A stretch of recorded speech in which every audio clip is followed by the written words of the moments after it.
खूप झालं. आज बनवूया तुमच्या आवडीची पनीर मसाल्याची एकदम हॉटेलमधल्यासारखी चटपटीत आणि झणझणीत भाजी.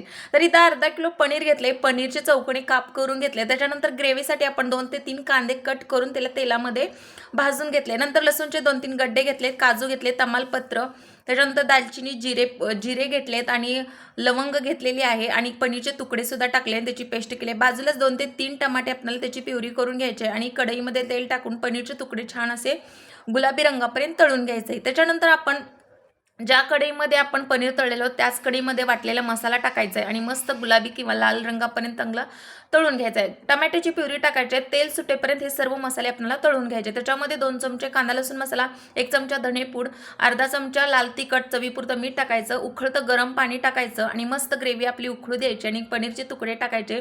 झणझणीत अशी हॉटेलमधल्यासारखी भाजी तर तयार झाली आहे. तुम्हाला सुद्धा व्हिडिओ आवडला असेल तर लाईक शेअर नक्की करा आणि नक्की बनवून खा.